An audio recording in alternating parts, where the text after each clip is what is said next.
Hi friends, did you know there is more Lost Terminal available? Head on over to patreon.com/lostterminalpod and join our membership community. There are 20 bonus episodes available right now, as well as behind the scenes updates, free merch, VIP Discord access, and even extra seasons of Lost Terminal. We are 100% funded by our members and will never run ads. That would be lovely of you.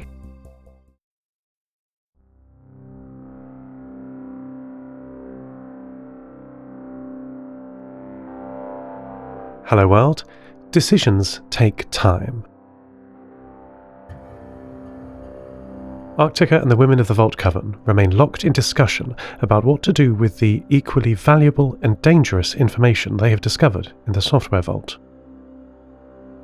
It has been over 32 hours, all day yesterday and through the day today.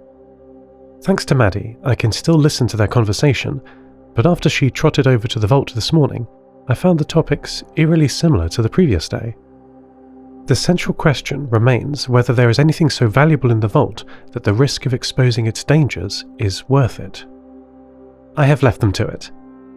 Val is right. Important decisions should not be rushed. The Coven are an interesting family. Well, family and Arctica. Is she part of their family? Not by marriage like the others, but there are so many ways to be family. I must remember to ask her. After moving in, Arctica once told me her surprise that the women are from very different spiritual backgrounds. Yes, they are bound by their line marriage, Iris to Linda to Carrie to Val, but also by a higher order belief structure, most similar to the pre-collapse Quaker tradition. My records show that, though first associated with the Christian religion, an ever-expanding movement sought to bring the values of peace, integrity, and equality to people of other or no religion. The Coven is an example of this. Val is Buddhist and seems to bring a seemingly infinite patience that really tests Arctica's human-computer synchronization. When I can explore every permutation of a decision tree in less time than a human takes to inhale, regular decision-making is slow enough, but she is infuriating, Arctica said. Linda is Muslim, which I have seen firsthand, or, well, second eye, through Maddie, and provides a structure for her caring and generous nature. Arctica did not know exactly how to label Carrie's belief system. Some flavour of pagan, whatever that means, she said. But I believe her system to be the most sensible.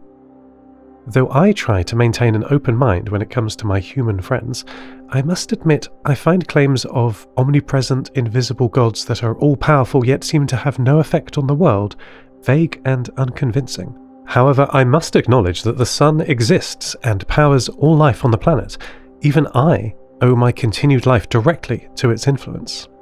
Carrie seems to principally worship, among other natural forces, the sun, and I find myself not entirely undrawn to the directness of her logic.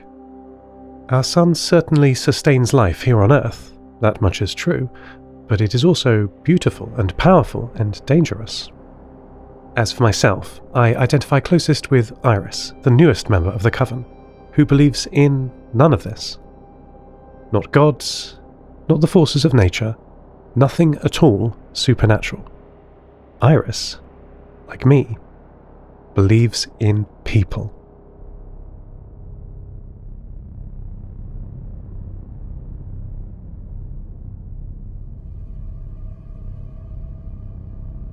The stars are not right, Meg transmitted, voice modulating strangely as it was stretched and distorted by the atmosphere. Propagation problems?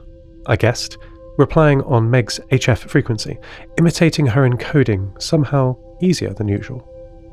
The haunted assembly of bones and caged lightning that I command is insufficient, Meg continued, seemingly not listening. My children rip and bite and manipulate and operate and shield and comfort. They care not for the seasons passing, nor the sun's heat, nor for thirst or hunger. They live for the stab of sharp hoof on arid ground, traversing leagues without tiring, and with all the potential of the old world in them. Well, almost all. I realized that Meg was transmitting with a digital encoding rather than her custom hybrid one, and that was why I found it easier to reply to her. Not that it was doing me any good. Nothing I was saying seemed to elicit a response, though the timing of her replies suggested that she had heard my messages. Inspecting her audio packets that I was stringing together into continuous speech, they had a signature that I recognized.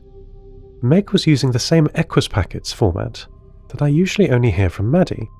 She was not transmitting through Mirror's bunker systems, nor relaying messages via her hawk, Ishu, but by tapping into one of her dragons, her reprogrammed Equus quadruped children. Seth. Meg surprised me by addressing me directly.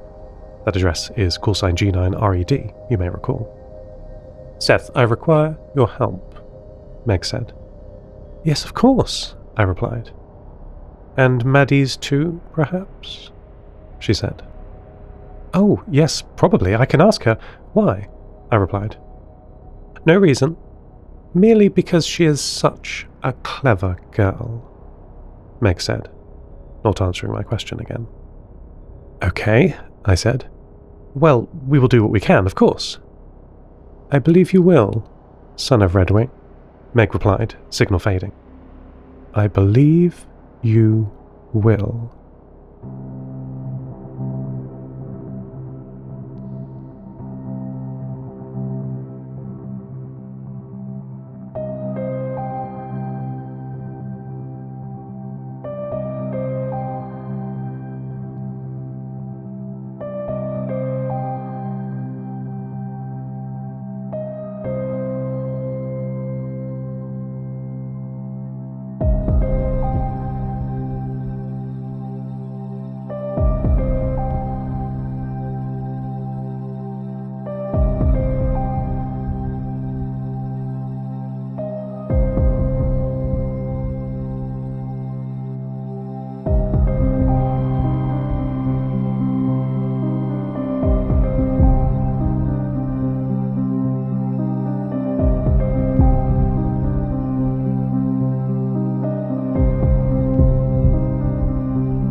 The Vault Coven has not reached an agreement yet on their valuable but potentially dangerous software.